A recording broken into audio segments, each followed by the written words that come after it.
Today we have to start worksheet number 11. In this worksheet we will learn the pairs of angles. First pair is adjacent angles. Now what is meant by adjacent angle? Angle having common vertex, common side but different interiors called as adjacent angle. समजल्या का तुम्हाला याचा अर्थ? Two angles having one common side and common vertex. This point is the vertex. Okay? And different interiors. बघा इथे diagram मध्ये दोन्ही angle बघा आता. अँगल AOD आणि अँगल DOB यांचा वर्टेक्स आहे पॉइंट O म्हणजे कॉमन वर्टेक्स आहे. And ray OD is the common side of both these angles. And third condition is different interior. त्याचे जे इंटरनल पार्ट आहे ते डिफरंट आहे. जसं AOD चा इंटेरियर हा आहे हा पोर्शन आणि DOB चा पण हा पोर्शन घेऊ. हा पोर्शन आहे हा हॉरिझॉन्टल लाईनने दाखवलाय मी. हा DOB चा इंटेरियर झाला. अँगल AOD चा हा वर्टिकल लाईन इथे डिनोट केलाय तो इंटेरियर. तर दोघांचे इंटेरियर डिफरंट आहे. आणि मग काय सारखे आहे त्या इंटेरियर पोर्शन तो वेगळा वेगळा आहे आणि यांची एक साइड कॉमन आहे आणि वर्टेक्स कॉमन आहे. तर अशा प्रकारचे अँगलला म्हणू आपण adjacent angles. Okay, now look at this two angles. Here angle LMN हा मी शो केला आहे. अँगल LMN आणि अँगल PMR ह्या दोन अँगल मध्ये बघा यांचा दोघांचे वर्टेक्स कॉमन आहे.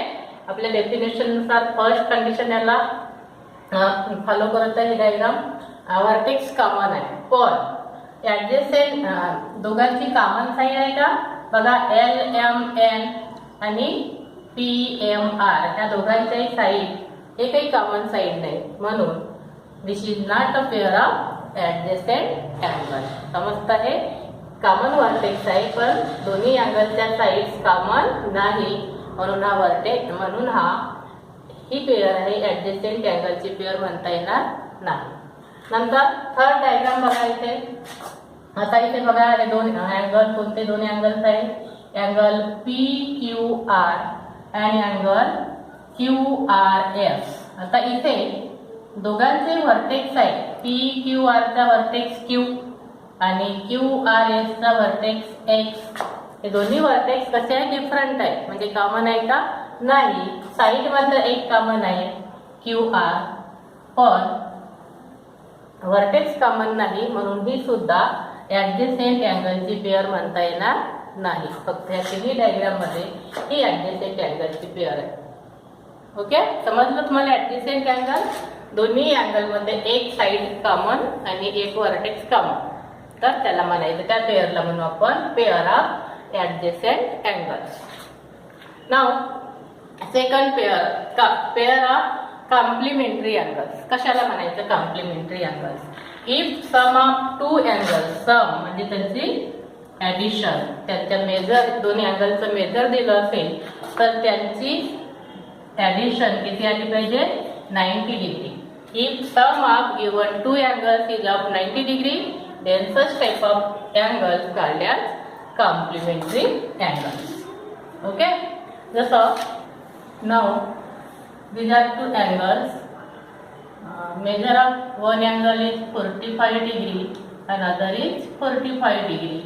So their sum will be 90 degree. 45 plus 45. So these are the pair of complementary angle. अशा प्रकारे एका दोन अँगलचं मेजरमेंट दिलं असेल किंवा दोन पैकी एकाचं मेजरमेंट दिलं असेल तुम्हाला दुसऱ्याचं काढते. कॉम्प्लिमेंटरी अँगल म्हटल्यानंतर या दोघांची ऍडिशन किती आली पाहिजे 90 डिग्री. ओके, नंतर third pair of supplementary angle. If the sum of two angles is 180 degree. दिलेले दोन कोणतेही अँगल असेल तर त्यांच्या मेजरची ऍडिशन किंवा सम ही किती पाहिजे 180 डिग्री येत असेल तर त्या अँगल्सला म्हणू आपण सप्लिमेंटरी अँगल्स. समजले? Now fourth pair is angles in linear pair. त्याची डेफिनेशन लिहिली. Angles having a common vertex.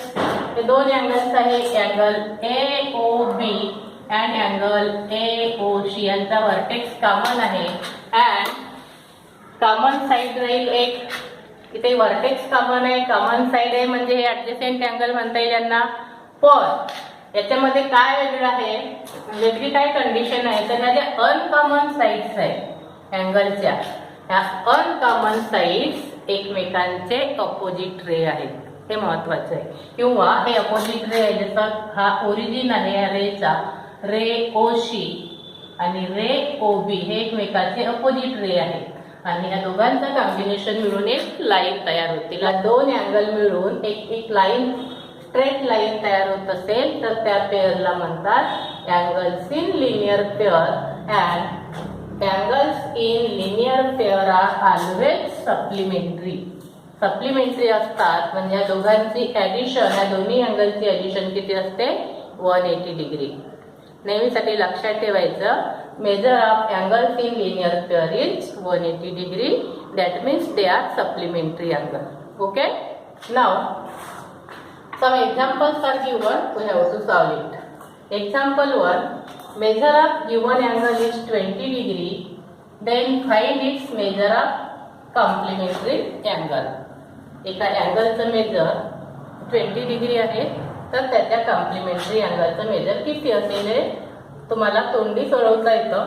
आपल्याला माहिती आहे sum of measure of complementary angle equal to 90 degree. मग 90 मधून हे 20 मायनस केलं की त्याचं तुम्ही ओरली आन्सर काढू शकता. पण तुम्हाला सोडवायला सांगितलं तर कसं सोडवाल?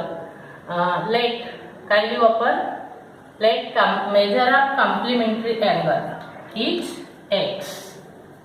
सो जो कोणता ह्या 20 डिग्रीचा कॉम्प्लिमेंटरी अँगल असेल त्याचं मेजर आपण x गृहीत धरलं तर काय होईल? x प्लस हा 20 म्हणजे दोन्ही एकमेकांचे कॉम्प्लिमेंटरी अँगल्स आहे. समजताय ना? हे हा 20 डिग्रीचा अँगल, अजून दुसरा अँगल x घेतला, ते दोन्ही एकमेकांचे कॉम्प्लिमेंटरी आहे. त्यांची ऍडिशन किती? 90 डिग्री. म्हणून आपल्याला इक्वेशन मिळालं x प्लस 20 बरोबर 90. आता ह्या 20 ला आपण इकडे मायनस केलं तर काय मिळेल? सो x इक्वल टू या 20 ला इकडे उजवीकडे घेऊन गेलं तर 90 minus 20. So x equal to 70 degree. That means the measure of complementary angle of angle having measure 20 degree is equal to 70 degree. तसंच सेकंड एक्झाम्पल आहे, measure of angle is 80 degree, then find the measure of its supplementary angle. आता याच प्रकारे आपल्याला माहिती आहे complementary अँगलची addition किती असते? 90 डिग्री आणि सप्लिमेंटरीची किती असते? 180 डिग्री. त्याचप्रमाणे आपण घेऊ late measure of supplementary angle is x. So x plus 80 कारण हे दोघे सप्लिमेंटरी अँगल आहे इक्वल टू सप्लिमेंटरी अँगलची ऍडिशन असते 180 degree. So x equal to पुन्हा मागच्यासारखं त्याला 180 ला आपण राईट हँडला नेलं तर हे मायनस होईल आणि 180 minus 80. So x equal to 100 degree. अशा प्रकारे एका अँगलचं मेजर दिलं असेल तर त्याच्या कॉम्प्लिमेंटरी किंवा सप्लिमेंटरी अँगलचं आपण मेजर काढू शकतो. Now third example is find the value of x. आता ही डायग्राम दिली आपल्याला, या डायग्रामचं ऑब्झर्वेशन करून आपल्याला x ची व्हॅल्यू काढायची आहे. तर काय दिसतंय डायग्राम मध्ये? ही अँगलची पेअर दिसते आहे ना. याला नाव नाही दिलंय आपण, याला सोडवण्यासाठी नाव देऊ. इथे देते मी AOB आणि C. तर हे जे दोन अँगल आहेत AOB आणि AOC हे कोणत्या प्रकारचे अँगल आहे? त्यांना म्हणतो आपण अँगल्स इन लिनियर पेअर आहे ना. ऍडजसेंट अँगल आहेच ते, पण हे दोन्ही अँगल एक लाईन फॉर्म होते म्हणून यांना म्हणू आपण अँगल्स इन लिनियर पेअर. आणि we know the angles in measure of angles in linear pair is 180 degree or the angles in linear pairs are supplementary. So from figure, angle AOB plus angle AOC is equal to 180 degree. आपल्याला इथे reason लिहावं लागतं. आता ते मी जागेच्या अभावी लिहत नाही, समजून घ्यायचंय. जेव्हा तुम्ही लिहायचं कंसामध्ये लिहायचं because angles in linear pair. Okay. आता AOB चं आपल्याला मेजर दिलाय, AOB याचं मेजर दिलाय x. So x plus angle AOC चं मेजर आहे 3x minus 20. तेच ठेवू आपण 3x minus 20 equal to 180 degree. अशा प्रकारे आपल्याला इक्वेशन मिळालं. सिंपल आहे. आपण ह्या अँगलचं मेजर इथे नंबर्स मध्ये दिलं होतं त्याच्या अगोदर. आता आपल्याला असं व्हेरिएबलच्या फॉर्ममध्ये दिलंय. जे मेजर दिलंय त्यांचं मेजर ठेवलंय आपण, त्यांची addition 180 degree because these are the angles in linear pair. Okay. Now x plus 3x यांची ऍडिशन होईल 4x minus 20 इक्वल टू 180. पुन्हा 20 ला आपण उजवीकडे नेऊ म्हणजे 4x बरोबर 180 minus 20 आणि 4x बरोबर 4x equal to 160. 180 minus 20 160. Then by dividing 4 ने डिवाइड केला आपण तर आपल्याला मिळेल x इक्वल टू 160 बाय 4 म्हणजेच 4 4 चा 16. x equal to 14. In this way we have completed worksheet number 11. Okay.